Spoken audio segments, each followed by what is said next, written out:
ಭವತಿ ಭಿಕ್ಷಾಂದೇಹಿ.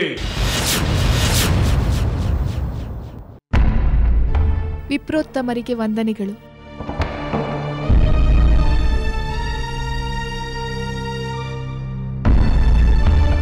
ಸುಖೀ ಭವ, ಸುಖೀ ಭವ. ಚಿನ್ನದ ಮೈಕಾಂತಿಯುಳ್ಳ, ಪೂರ್ಣ ಚಂದ್ರನಂತಹ ಮುಖವುಳ್ಳ, ಜಿಂಕೆಯಂತಹ ಸುಂದರವಾದ ನಯನಗಳಿಂದ ಶೋಭಿಸುವ ಮನೋಹರ ರೂಪಿನ ನೀನು ಯಾರೋ? ಶ್ರೀದೇವಿಯೋ, ಭೂದೇವಿಯೋ, ಅಪ್ಸರೆಯೋ, ಗಂಧರ್ವ ಕನ್ಯೆಯೋ, ಅಥವಾ ಮನ್ಮಥನ ಮನದನ್ನೇ ರತಿದೇವಿಯೋ? ಯಾರು ನೀನು? ಯಾರಿವನು? ನನ್ನ ಪತಿಯ ಆಗಮನದ ನಿರೀಕ್ಷೆಯಲ್ಲಿ ತಳಮಳಿಸುತ್ತಿರುವ ನನ್ನೆದುರು ನಿಂತು ನನ್ನ ಸೌಂದರ್ಯವನ್ನು ವರ್ಣಿಸುತ್ತಿರುವ ಈ ಉತ್ತಟ ಸನ್ಯಾಸಿ ಯಾರು? ಇವನ ಪ್ರಶ್ನೆಗಳಿಗೆ ನಾನು ಏನೆಂದು ಉತ್ತರ ಕೊಡಲಿ? ಸುಂದರಿ, ನೀನೇಕೆ ಮಾತನಾಡುತ್ತಿಲ್ಲ? ನಿನ್ನಂತಹ ರೂಪವತಿಯನ್ನು ನಾನು ಇಡೀ ಭೂಮಂಡಲದಲ್ಲೇ ಕಂಡಿಲ್ಲ. ಸುಕೋಮಲ ಶರೀರದ ನೀನು ಈ ಅರಣ್ಯದಲ್ಲಿ, ಈ ತಪೋವನದಲ್ಲಿ ತಪಸ್ವಿನಿಯಂತೆ ಇರುವುದನ್ನು ಕಂಡು ನನ್ನ ಮನಸ್ಸು ಕದಡಿ ಹೋಗಿದೆ. ನಿನ್ನಂಥವಳಿಗೆ ಈ ಅರಣ್ಯವಾಸ ತರವಲ್ಲ. ನೀನು ಇಲ್ಲಿಂದ ಹೊರಟು ಬಿಡು. ಕಾಮರೂಪಿಗಳಾದ ಭಯಂಕರ ರಾಕ್ಷಸರಿರುವ ಈ ಕಾಡನ್ನು ಬಿಟ್ಟು ಉಪವನಗಳಿಂದ ಕಂಗೊಳಿಸುತ್ತಿರುವ ಸುಂದರವಾದ ನಗರದಲ್ಲಿ ಇರಬೇಕಾದವಳು ನೀನು. ನಾನು ಸುಮ್ಮನಿದ್ದರೆ ಇವನ ಬಾಯಿಯಿಂದ ಸನ್ಯಾಸಿಗಳಿಗೆ ಉಚಿತವಲ್ಲದ ನನ್ನ ವರ್ಣನೆಯನ್ನು ಕೇಳಿಸಿಕೊಳ್ಳಬೇಕಾಗುತ್ತದೆ. ಮೊದಲು ಇವನಿಗೆ ಭಿಕ್ಷೆಯನ್ನು ನೀಡಿ ಇಲ್ಲಿಂದ ಕಳಿಸಿಬಿಡುತ್ತೇನೆ.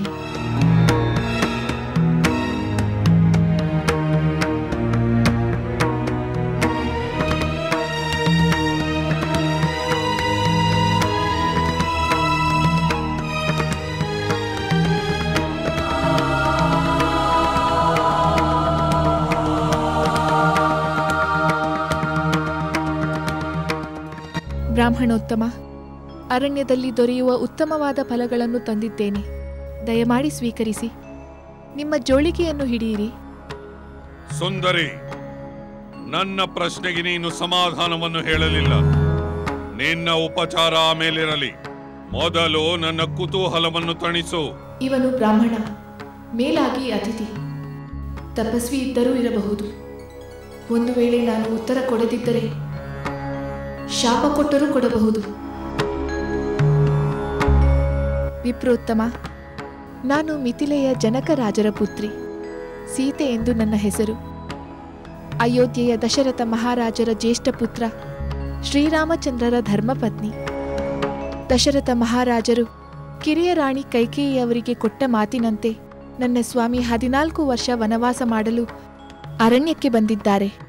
ಅವರೊಂದಿಗೆ ನಾನು ಮತ್ತು ನನ್ನ ಮೈದುನ ಲಕ್ಷ್ಮಣ ಬಂದಿದ್ದೇವೆ. ನಿಮ್ಮ ಪ್ರಶ್ನೆಗೆ ಉತ್ತರ ನೀಡಿದೆನಲ್ಲ ವಿಪ್ರೋತ್ತಮ, ಈಗಲಾದರೂ ಭಿಕ್ಷೆಯನ್ನು ಸ್ವೀಕರಿಸಿ.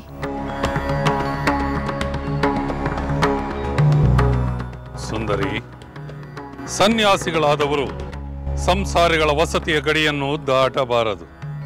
ನೀನೇ ಸ್ವಲ್ಪ ಮುಂದೆ ಬಂದು ನನ್ನ ಜೋಳಿಗೆಗೆ ಭಿಕ್ಷೆಯನ್ನು ಹಾಕು.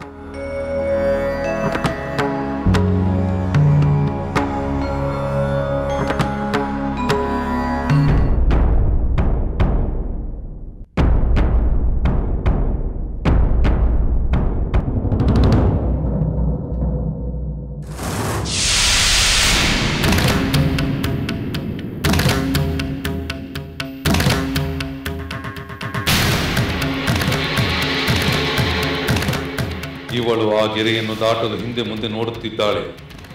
ಅಯ್ಯೋ, ಅಷ್ಟರಲ್ಲಿ ಆ ರಾಮ ಲಕ್ಷ್ಮಣರು ಬಂದು ಬಿಟ್ಟರೆ.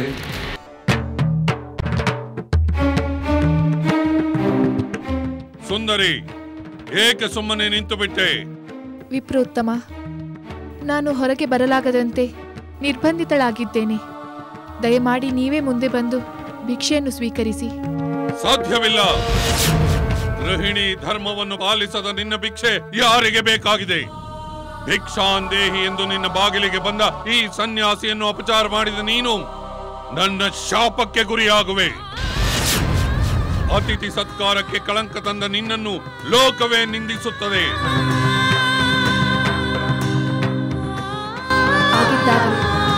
ನಾನು ಶಾಪಕ್ಕೆ ಗುರಿಯಾಗಲಾರೆ.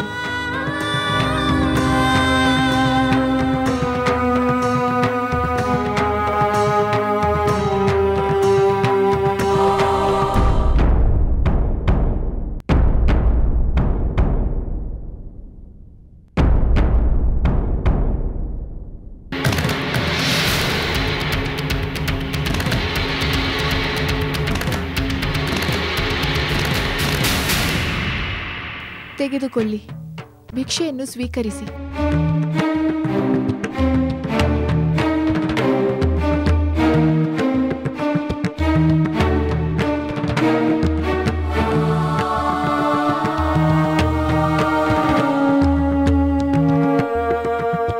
ನನಗೆ ಬೇಕಾದುದು ಈ ಭಿಕ್ಷೆಯಲ್ಲ.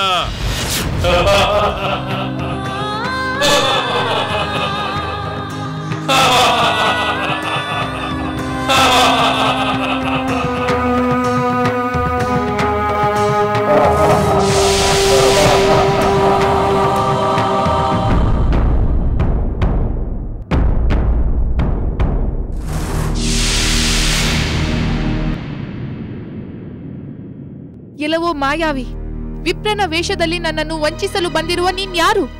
ನಾನು ನಿನ್ನನ್ನು ವಂಚಿಸಲು ಬಂದಿಲ್ಲ ಸುಂದರಿ, ಮೋಹಿಸಲು ಬಂದಿದ್ದೇನೆ. ನಾನ್ಯಾರ? ನನ್ನ ಭುಜಬಲ ಪರಾಕ್ರಮದಿಂದ ಸಕಲ ಲೋಕಗಳನ್ನು ಗಾಢನೆ ನಡುಗಿಸುವ ಲಂಕಾಧೀಶ್ವರ, ಪೌಲಸ್ತ್ಯ ಕುಲೋದ್ಭವ, ವಿಶ್ವವಸುವಿನ ಮಗ ದಶಕಂಠ ರಾವಣ.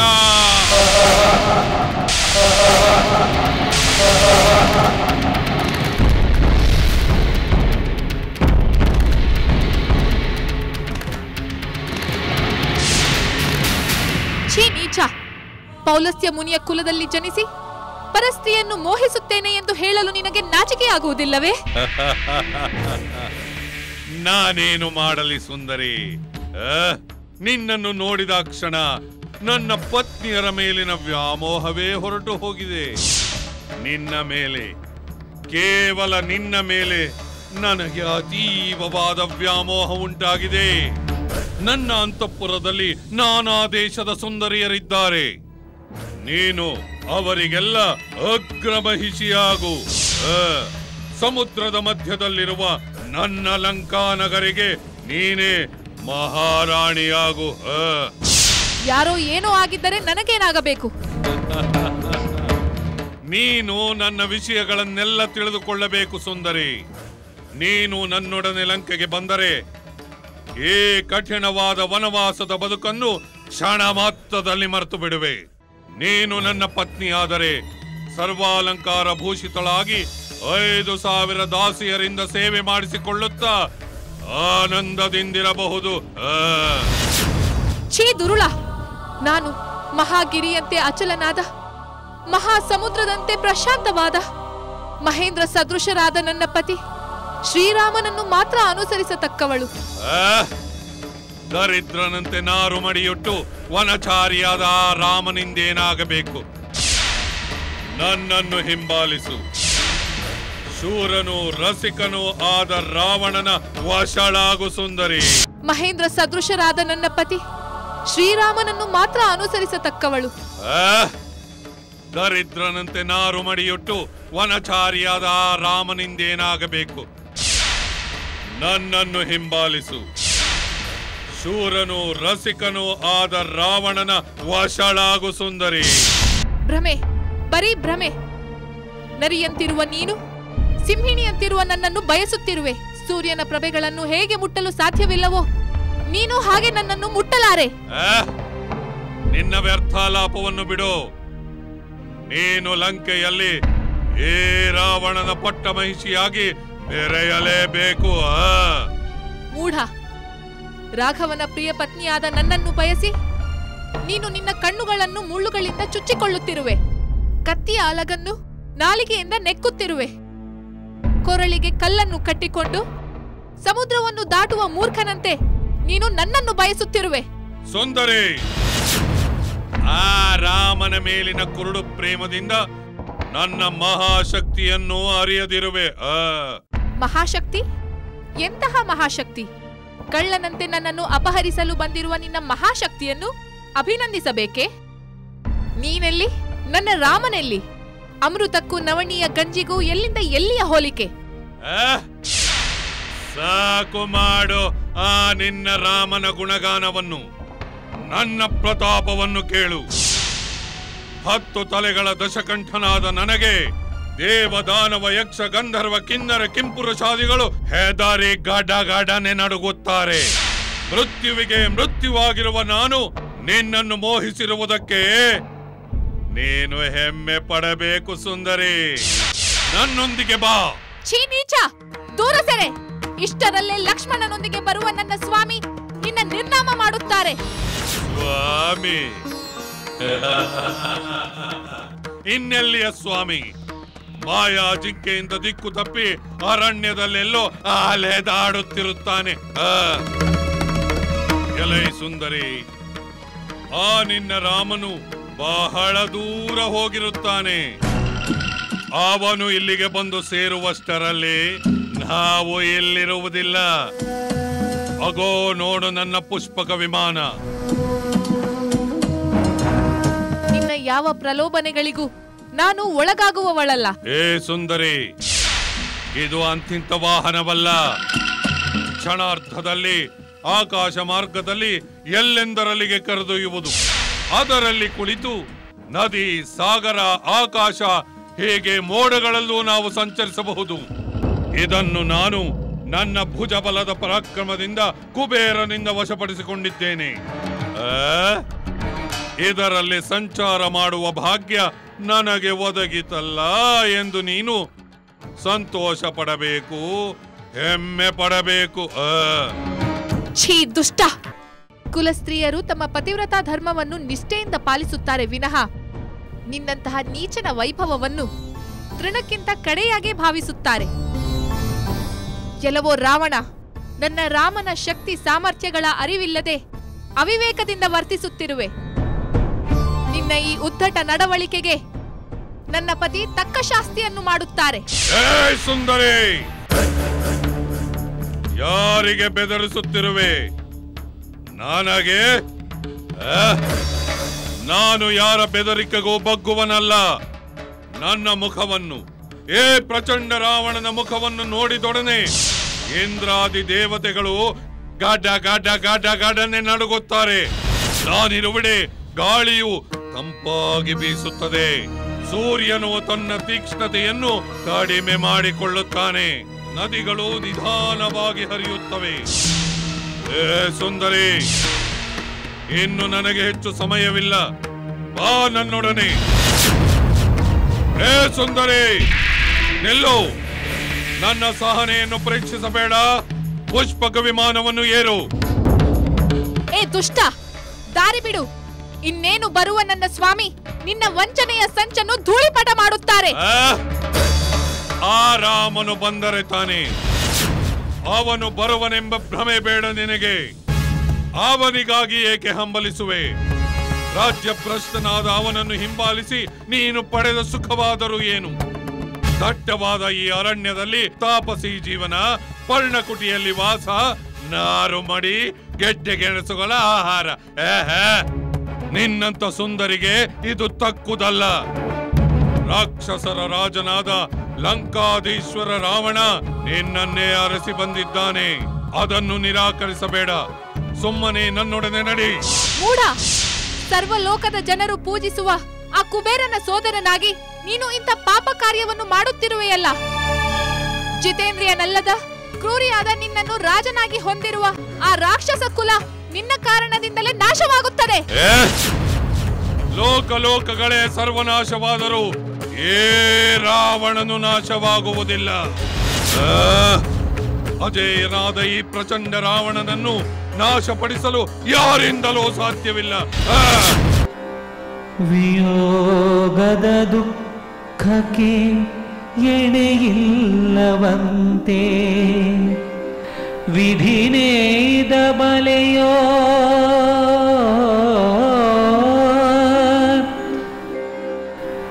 ಅಸುರ ಭ್ರಮೆಯಲಿ ಬೆಂಕಿ ಹಿಡಿದನಂತೆ ಅಂತ್ಯಕ್ಕಿದು ಆರಂಭವು ಅಂತ್ಯಕ್ಕಿದು ಆರಂಭವು.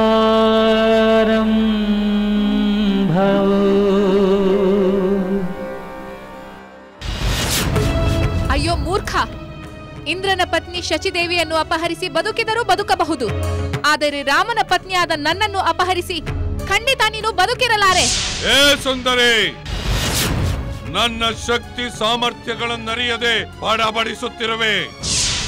ನನ್ನ ಭುಜಬಲದಿಂದ ಇಡೀ ಭೂಮಂಡಲವನ್ನೇ ಅಲುಗಾಡಿಸಬಲ್ಲೆ, ಇಡೀ ಸಾಗರವನ್ನೇ ಆಪೋಷಣ ತೆಗೆದುಕೊಳ್ಳಬಲ್ಲೆ. ಒಲೆದು ಬಂದವನನ್ನು ನಿರಾಕರಿಸಿದ ಮೂರ್ಖ ಹೆಣ್ಣೆ, ನಿನ್ನನ್ನು ಹೇಗೆ ಒಲಿಸಿಕೊಳ್ಳುವುದೆಂದು ನನಗೆ ಚೆನ್ನಾಗಿ ತಿಳಿದಿದೆ. ವೃಥಾ ಕಾಲಹರಣ ಮಾಡಬೇಡ, ನಡಿ ನನ್ನೊಂದಿಗೆ.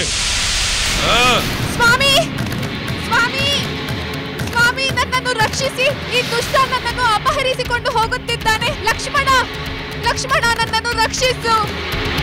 ಸ್ವಾಮಿ, ಸ್ವಾಮಿ, ಈ ದುರುಳ ನನ್ನನ್ನು ಅಪಹರಿಸಿಕೊಂಡು ಹೋಗುತ್ತಿದ್ದಾನೆ. ನನ್ನನ್ನು ಕಾಪಾಡಿ.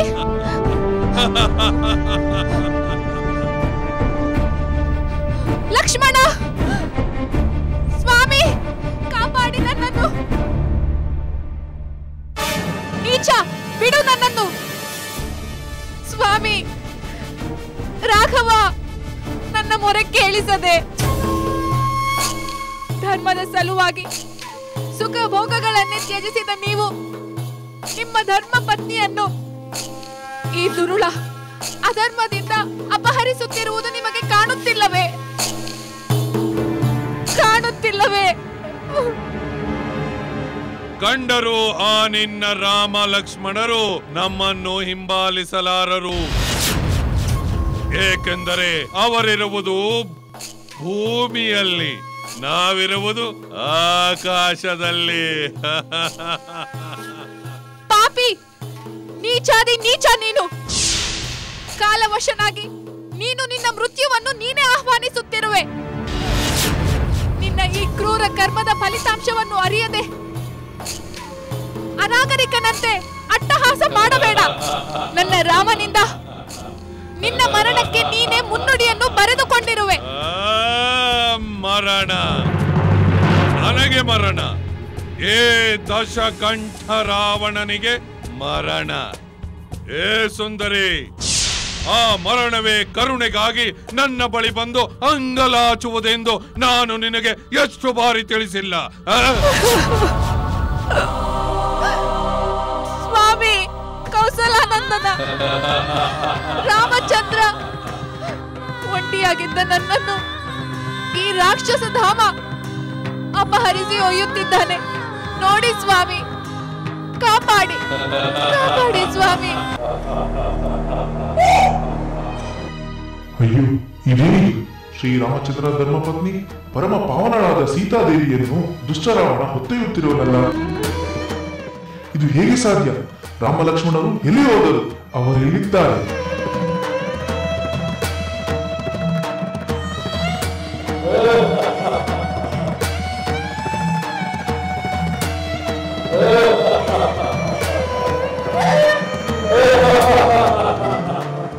ನಿಲ್ಲು ರಾವಣ, ನಿಲ್ಲು! ನೀನು ಯಾರನ್ನು ಅಪಹರಿಸಿಕೊಂಡು ಹೋಗುತ್ತಿರುವೆಂಬುದು ತಿಳಿದಿದೆಯೇ? ಈಕೆ ಪುರುಷೋತ್ತಮನಾದ ಶ್ರೀರಾಮನ ಧರ್ಮಪತ್ನಿ. ಏ ಪಕ್ಷಿರಾಜ, ಈಕೆ ಯಾರೆಂದು ತಿಳಿದೆ ಆಕೆಯನ್ನು ಕರೆದುಕೊಂಡು ಹೋಗುತ್ತಿದ್ದೇನೆ. ಏ ತ್ರಿಲೋಕ ಸುಂದರಿಯನ್ನು ಲಂಕೆಗೆ ಕರೆದೊಯ್ದು ನನ್ನ ಪಟ್ಟ ಮಹಿಷಿಯನ್ನಾಗಿ ಮಾಡಿಕೊಳ್ಳುತ್ತೇನೆ. ಮಹಾತ್ಮ ಪಕ್ಷಿರಾಜ ಜಟಾಯು, ಈ ದುಷ್ಟ ರಾವಣ ವಿಪ್ರನ ವೇಷದಲ್ಲಿ ಬಂದು ರಾಮ ಲಕ್ಷ್ಮಣರಿಲ್ಲದ ಸಮಯದಲ್ಲಿ ನನ್ನನ್ನು ಅಪಹರಿಸಿಕೊಂಡು ಹೋಗುತ್ತಿದ್ದಾನೆ. ನೀವಾದರೂ ನನ್ನನ್ನು ಕಾಪಾಡಿ, ನನ್ನನ್ನು ರಕ್ಷಿಸಿ ಜಟಾಯು. ದಶರಥ ಮಹಾರಾಜರ ಮಿತ್ರರಾದ ನೀವು ನನಗೆ ಪಿತೃ ಸಮಾನ. ನನ್ನನ್ನು ಕಾಪಾಡಿ, ನನ್ನನ್ನು ಕಾಪಾಡಿ. ಹೆದರಬೇಡ ಸೀತಾದೇವಿ, ಈ ದುಷ್ಟನನ್ನು ನಾನು ತಡೆಯುತ್ತೇನೆ. ಎಲ್ಲವೋ ರಾವಣ. ರಾಜನಾದವನು ಧರ್ಮವನ್ನು ಪಾಲಿಸಬೇಕು. ಅದನ್ನು ಬಿಟ್ಟು ಪರರ ಪತ್ನಿಯನ್ನು ಅಪಹರಿಸುವ ಅಧರ್ಮದ ಕಾರ್ಯವನ್ನು ಮಾಡಬಾರದು. ಎಲೈ ಪಕ್ಷಿರಾಜ, ನಾನು ನಿನ್ನ ಧರ್ಮ ಬೋಧನೆಯನ್ನು ಕೇಳುವ ಸ್ಥಿತಿಯಲ್ಲೂ ಇಲ್ಲ, ಅಷ್ಟು ನನ್ನಲ್ಲಿ ವ್ಯವಧಾನವೂ ಇಲ್ಲ. ನನ್ನ ದಾರಿಯನ್ನು ಬಿಟ್ಟು ತೊಲಗು. ಬೇಡ ಲಂಕೇಶ್ವರ, ಬೇಡ. ಪರರ ಪತ್ನಿಯನ್ನು ಬಯಸುವ ಈ ನೀಚ ಬುದ್ಧಿಯನ್ನು ಬಿಟ್ಟು ಬಿಡು. ಧೀರನಾದವನಿಗೆ ಇದು ಶೋಭಿಸುವುದಿಲ್ಲ. ಸತ್ಪುರುಷರಾದವರು ಧರ್ಮವನ್ನು ಮೀರಿದ ಅರ್ಥವನ್ನಾಗಲಿ ಕಾಮವನ್ನಾಗಲಿ ಬಯಸುವುದಿಲ್ಲ. ಪೌಲಸ್ತ್ಯ ವಂಶದಲ್ಲಿ ಹುಟ್ಟಿ ಕುಲಕಳಂಕದ ಇಂಥ ಕಾರ್ಯವನ್ನು ಮಾಡಬೇಡ. ಎಲ್ಲವ ಪಕ್ಷಿರಾಜ, ನಿನ್ನಿಂದ ಧರ್ಮ ಕರ್ಮಗಳ ಪಾಠಗಳನ್ನು ನಾನು ಕಲಿಯಬೇಕಾಗಿಲ್ಲ.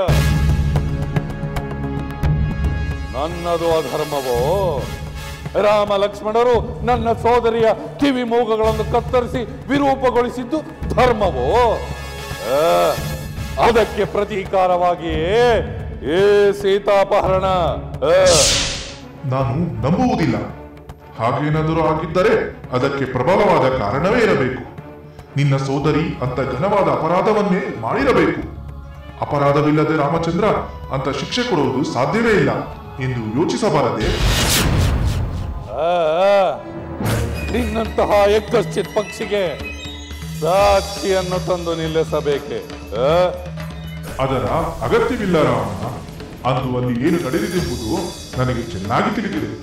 ಆ ನಿನ್ನ ಸೋದರಿ ಸೀತಾದೇವಿಯನ್ನು ಕೊಲ್ಲಬೇಕೆಂದು ಮುಂದಾದಾಗಲಲ್ಲವೇ ಅವಳ ಕಿವಿಮೂಗನ್ನು ಕುಯ್ದದ್ದು. ಅವಳ ದುರ್ಬೋಧನೆಯನ್ನು ಕೇಳಿ ಬಂದ ಕರದೂಷಣರನ್ನು ಕೊಂದದ್ದು ಕ್ಷತ್ರಿಯ ಧರ್ಮ ಹೊರತು ಬೇರೆಯಲ್ಲ. ಎಲೈ ಮುದಿ ಪಕ್ಷಿಯೇ, ನಾನು ಮಾಡುತ್ತಿರುವುದು ರಾಕ್ಷಸ ಧರ್ಮ. ನನ್ನ ಸೋದರಿಗಾದ ಅವಮಾನಕ್ಕೆ ನನಗೆ ತೋಚಿದಂತೆ ಪ್ರತೀಕಾರವನ್ನು ತೀರಿಸಿಕೊಳ್ಳುತ್ತಿದ್ದೇನೆ. ಇದರಲ್ಲಿ ಅಡ್ಡಿ ಬರಲು ನೀನ್ಯಾರು? ಮೊದಲು ನನ್ನ ದಾರಿಯನ್ನು ಬಿಟ್ಟು ತೊಲಗು.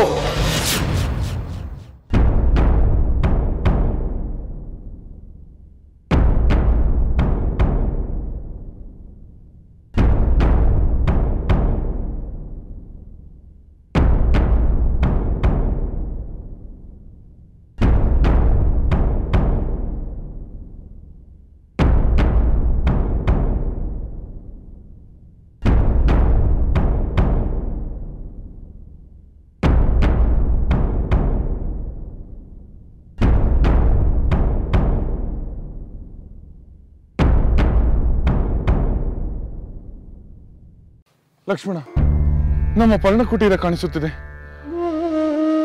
ಆದರೆ ಸೀತೆ ಕಾಣಿಸುತ್ತಿಲ್ಲ. ಅವಳು ಇದ್ದಿದ್ದರೆ ಕುಟೀರದ ಬಾಗಿಲಲ್ಲಿ ನಮಗಾಗಿ ಕಾಯುತ್ತಾ ಕುಳಿತಿರಬೇಕಾಗಿತ್ತಲ್ಲವೇ? ಹೌದು ಸಹೋದರ, ಅತ್ತಿಗೆ ಕಾಣುತ್ತಿಲ್ಲ. ಕುಟೀರದಿಂದ ಹೊರಗಡೆ ಬರಬಾರದೆಂದು ನಾನು ಒಂದು ಗೆರೆ ಎಳೆದಿದ್ದೆ. ಯಾವುದೇ ಕಾರಣಕ್ಕೂ ಆ ರೇಖೆಯನ್ನು ದಾಟಬಾರದೆಂದು ಹೇಳಿದ್ದೆ. ಆದರೂ ಅತ್ತಿಗೆ ಕಾಣುತ್ತಿಲ್ಲವೆಂದರೆ ಲಕ್ಷ್ಮಣ, ಸೀತೆ ಇಲ್ಲದೆ ನಾನು ಒಂದು ಮುಹೂರ್ತ ಕಾಲವಾದರೂ ಜೀವಿಸಲು ಬಯಸುವುದಿಲ್ಲ. ಸುಖ ದುಃಖಗಳಲ್ಲಿ ನನ್ನ ಸಹಧರ್ಮಚಾರಿಣಿಯಾದ ಅವಳು ಎಲ್ಲಿಗೆ ಹೋದಳು ಲಕ್ಷ್ಮಣ? ಸೀತೆ ಇಲ್ಲದೆ ದೇವಲೋಕದ ಒಡೆತನವು ನಾನು ಬಯಸುವುದಿಲ್ಲ ಲಕ್ಷ್ಮಣ. ಪ್ರಿಯ ಸೋದರ, ಸೀತೆ ಜೀವಂತವಾಗಿರುತ್ತಾಳೆ ತಾನೆ? ಅವಳಿಗೆ ಯಾವ ಆಪತ್ತು ಸಂಭವಿಸಿರುವುದಿಲ್ಲ ತಾನೆ? ಲಕ್ಷ್ಮಣ, ನಾನು ನನ್ನ ಸೀತೆಯನ್ನು ಮತ್ತೆ ನೋಡುತ್ತೇನೆ ತಾನೆ? ಸಹೋದರ, ಸಮಾಧಾನ ಮಾಡಿಕೊ. ಅತ್ತಿಗೆ ಕುಟೀರದ ಒಳಗಡೆ ಇರಬಹುದು, ನೋಡಿ ಬರೋಣ. ಏಕೋ ನನ್ನ ಮನಸ್ಸು ಅಧೀರವಾಗುತ್ತಿದೆ. ಸಲ್ಲದ ಆಲೋಚನೆಗಳು ಬರುತ್ತಿವೆ. ಸೀತೆ ಜೀವಂತವಾಗಿದ್ದರೆ ಮಾತ್ರ ನಾನು ಈ ಕುಟೀರವನ್ನು ಪ್ರವೇಶಿಸುತ್ತೇನೆ.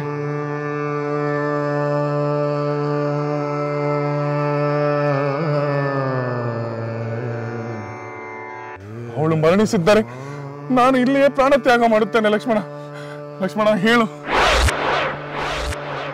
ಸೀತೆ ಜೀವಂತವಾಗಿರುವಳೋ ಇಲ್ಲವೋ ಎಂದು ನೀನೇ ಹೇಳು ಲಕ್ಷ್ಮಣ, ನೀನೇ ಹೇಳು. ಸಹೋದರ, ಶಾಂತನಾಗು. ವಿನಾಕಾರಣ ಕೆಟ್ಟದ್ದನ್ನು ಏಕೆ ಯೋಚಿಸುತ್ತಿರುವೆ? ಲಕ್ಷ್ಮಣ, ನೀನು ಅಜಾಗರೂಕನಾಗಿದ್ದ ಸಮಯದಲ್ಲಿ ಸೀತೆಗೆ ರಾಕ್ಷಸರಿಂದ ಯಾವ ಆಪತ್ತು ಒದಗಿ ಬರಲಿಲ್ಲ ತಾನೆ? ಆ ದುಷ್ಟ ರಾಕ್ಷಸರು ಅವಳನ್ನು ತಿಂದು ಹಾಕಲಿಲ್ಲ ತಾನೆ?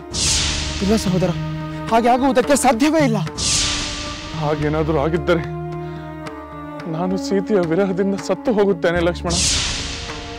ನೀನೊಬ್ಬನೇ ಅಯೋಧ್ಯೆಗೆ ಹಿಂದಿರುಗಿ ಹೋಗಬೇಕಾಗುತ್ತದೆ. ಬೇಡ ರಾವಣ, ನಿನ್ನ ಹಠ ದಿಟವಾಗಲು ನಿನಗೇ ಕೆಡನುಂಟು ಮಾಡುತ್ತದೆ. ಕೂಡಲೇ ಸೀತಾದೇವಿಯನ್ನು ಬಿಟ್ಟು ಲಂಕೆಯನ್ನು ಸೇರಿಕೊ. ಇಂದ್ರನ ವಜ್ರಾಯುಧವು ವೃತಾಸುರನನ್ನು ದಹಿಸಿದಂತೆ ಅಗ್ನಿರೂಪನಾದ ಶ್ರೀರಾಮನ ನೋಟವೇ ನಿನ್ನನ್ನು ಸುಟ್ಟು ಭಸ್ಮ ಮಾಡುತ್ತದೆ. ಎಲ್ಲವೋ ಉತ್ತರ ಪಕ್ಷಿಯೇ, ಎಲ್ಲಿಂದ ತೊಲಗುತ್ತೀಯೋ ಅಥವಾ ನನ್ನ ಕೋಮಾಗ್ನಿಗೆ ಆಹುತಿಯಾಗುತ್ತೀಯೋ? ಕೆಲವು ರಾವಣ, ಪಕ್ಷಿ ರಾಜ್ಯದ ಪಾಲಕರಾದ ನನಗೆ 60,000 ವರ್ಷಗಳಾಗಿವೆ. ಸಾಕಷ್ಟು ವೃದ್ಧನಾಗಿದ್ದೇನೆ ಎಂಬುದು ನಿಜ. ನೀನು ಶಕ್ತಿಯುತನಾಗಿರುವೆ, ಆಯುಧಗಳಿವೆ. ಆದರೂ ನೀನು ನನ್ನನ್ನು ದಾಟಿ ಸೀತಾದೇವಿಯನ್ನು ಕೊಂಡೊಯ್ಯಲಾರೆ. ನನ್ನ ಪ್ರತಾಪವನ್ನು ನೋಡು.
ಸಹೋದರ,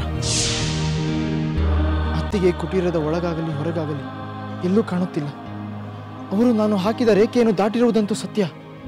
ಇಲ್ಲವಾದರೆ ಯಾವ ಅಸುರನ್ನು ಅದನ್ನು ದಾಟಲು ಸಾಧ್ಯವಿರಲಿಲ್ಲ. ರಾಕ್ಷಸರು ನಯವಂಚಕರು ಲಕ್ಷ್ಮಣ, ಕಾಮರೂಪಿಗಳು. ಮುಗ್ಧೆಯಾದ ಸೀತೆ ನೀನು ಹಾಕಿದ ರೇಖೆಯನ್ನು ದಾಟುವಂತೆ ಅವರು ಮೋಸಗೊಳಿಸಿರಬಹುದಲ್ಲವೇ? ಚಿನ್ನದ ಜಿಂಕೆಯ ರೂಪದಲ್ಲಿ ಬಂದು ಮೋಸಗೊಳಿಸಿದವರಿಗೆ ಅದು ಕಷ್ಟವೇ ಲಕ್ಷ್ಮಣ.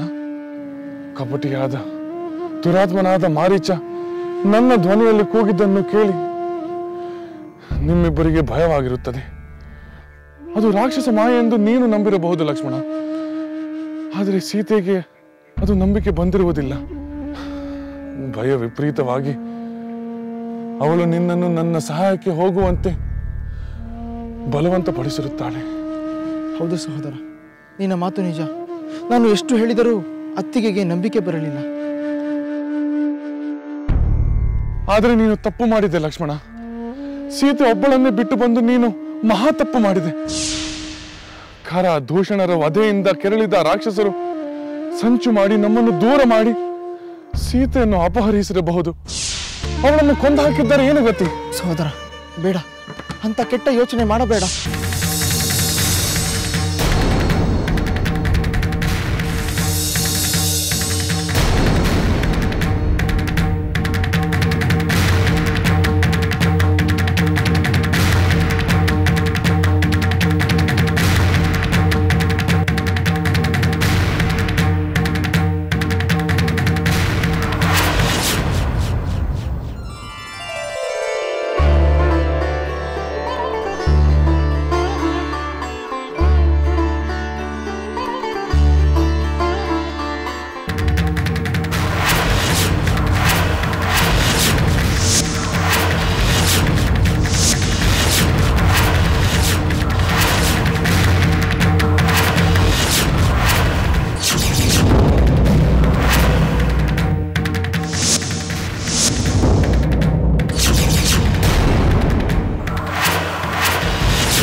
ಲಕ್ಷ್ಮಣ, ನೀನು ಸೀತೆಗೆ ರಕ್ಷಕನಾಗಿರುತ್ತೀಯ ಎಂಬ ವಿಶ್ವಾಸದಿಂದಲೇ ನಾನು ಅವಳನ್ನು ಬಿಟ್ಟು ಹೋದೆ. ನೀನು ಒಬ್ಬನೇ ನನ್ನ ಹುಡುಕಿಕೊಂಡು ಬಂದಾಗಲೇ ಯಾವುದೋ ಒಂದು ಅನಾಹುತ ಸಂಭವಿಸಿರಬಹುದು ಎಂಬ ಸಂದೇಹ ಉಂಟಾಯಿತು. ನನ್ನ ಮನಸ್ಸು ಯಾವುದೋ ಒಂದು ಅನಿಷ್ಟದ ಸೂಚನೆಯಿಂದ ಕಳವಳಿಸತೊಡಗಿತು. ಸಹೋದರ, ನಾನು ಸ್ವ ಇಚ್ಛೆಯಿಂದ ಅತ್ತಿಗೆಯನ್ನು ಬಿಟ್ಟು ಬರಲಿಲ್ಲ. ಆದರೆ ಅವರ ಕರ್ಣ ಕಠೋರವಾದ ಮಾತುಗಳನ್ನು ಕೇಳಲಾರದೆ ಅವರನ್ನು ಬಿಟ್ಟು ಬರಲೇಬೇಕಾಯಿತು. ಆ ರಾಕ್ಷಸನ ಬಾಯಿಂದ ನಿನ್ನ ಧ್ವನಿಯಲ್ಲಿ ಆ ಅರ್ಥ ಸ್ವರವನ್ನು ಕೇಳಿದ ಅತ್ತಿಗೆ ಹೆದರಿಬಿಟ್ಟರು.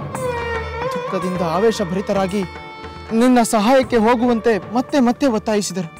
ನಾನು ಎಷ್ಟು ಹೇಳಿದರೂ ಅವರು ಕೇಳಲಿಲ್ಲ. ಇದನ್ನೆಲ್ಲ ನಂತರ ಮಾತಾಡೋಣ. ನಾನು ಹೋಗಿ ಖಡ್ಗವನ್ನು ತರುತ್ತೇನೆ. ಈಗ ನಾವು ಸುತ್ತಮುತ್ತಲೂ ಎಲ್ಲ ಅರಣ್ಯ ಪ್ರದೇಶವನ್ನು ಹುಡುಕಬೇಕು.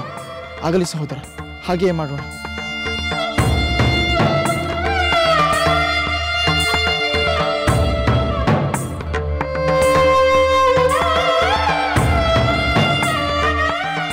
ಲಕ್ಷ್ಮಣ, ನಡೆ.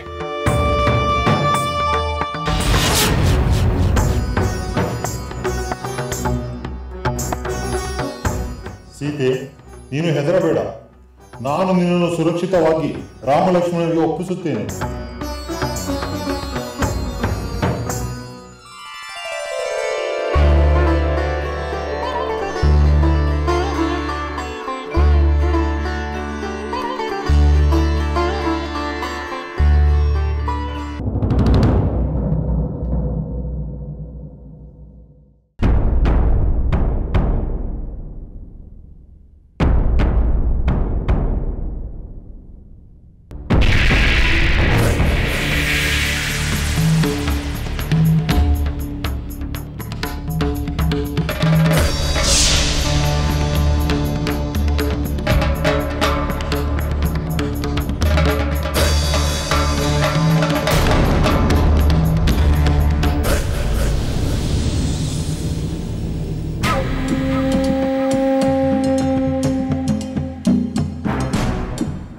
ಮುದಿ ಪಕ್ಷಿ,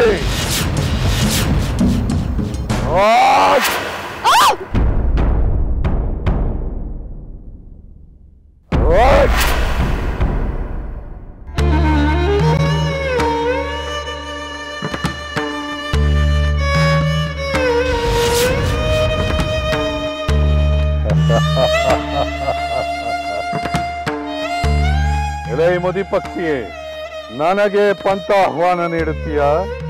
ಏ ರಾವಣೇಶ್ವರನನ್ನೇ ಅಡ್ಡಿಪಡಿಸುತ್ತೀಯ? ತೆಪ್ಪಗೆ ಇದ್ದಿದ್ದರೆ ಎಂಥ ದುಸ್ಥಿತಿ ನಿನಗೆ ಒದಗುತ್ತಿರಲಿಲ್ಲ. ಜಟಾಯು, ನನ್ನನ್ನು ರಕ್ಷಿಸಲು ಹೋಗಿ ಈ ದುಷ್ಟ ರಾಕ್ಷಸನಿಂದ ನಿನ್ನ ರೆಕ್ಕೆಗಳನ್ನು ಕಳೆದುಕೊಳ್ಳುವಂತಾಯಿತೆ. ಅಯ್ಯೋ, ನಿನ್ನ ಈ ದುಸ್ಥಿತಿಗೆ ನಾನೇ ಕಾರಣಳಾದೆ. ಸೀತೆ, ನನಗಾಗಿ ಚಿಂತಿಸಬೇಡ. ವೃದ್ಧನಾದ ನಾನು ಸಾಯಲು ಎದುರುವುದಿಲ್ಲ. ಆದರೆ ಈ ಪಾಪಿಯಿಂದ ನಿನ್ನನ್ನು ರಕ್ಷಿಸಲು ನಾನು ವಿಫಲನಾದೆನೆಂದು ದುಃಖವಾಗುತ್ತಿದೆ. ಅಯ್ಯೋ ದುರ್ವಿಧಿಯೇ, ಇದೇನಾಗಿ ಹೋಯಿತು? ಮಹಾತ್ಮನಾದ ಜಟಾಯು ದಾರುಣ ಸಾವಿಗೆ ತುತ್ತಾಗುವಂತಾಯಿತಲ್ಲವೇ? ಎಲೈ ಸುಂದರಿ, ಈಗಲಾದರೂ ನನ್ನ ಪರಾಕ್ರಮವೇನೆಂದು ಅರ್ಥ ಮಾಡಿಕೊಂಡೆಯಲ್ಲ. ನನ್ನನ್ನು ಕೆಣಕಿದರೆ ಯಾವ ಗತಿ ಬರುವುದೆಂದು ಈಗಲಾದರೂ ಅರ್ಥ ಮಾಡಿಕೋ. ಈ ಮೋದಿ ಪಕ್ಷಿಯ ಸಾಹಸವನ್ನು ನಂಬಿ ನಿನಗೆ ಬಿಡುಗಡೆಯಾಗುವುದೆಂದು ಭಾವಿಸಿದ್ದೆಯಾ?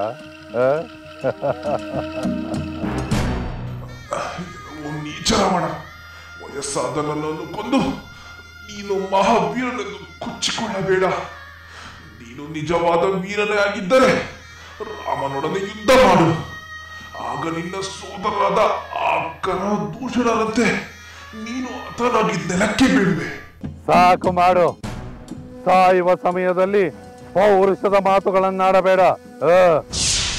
ಅಧರ್ಮದ ಮನೆಯಲ್ಲಿ ಹೀನ ಕಾರ್ಯ ಮಾಡುವ ನಿನ್ನಂತವನು ಪೌರುಷವಂತನಲ್ಲ ರಾವಣ.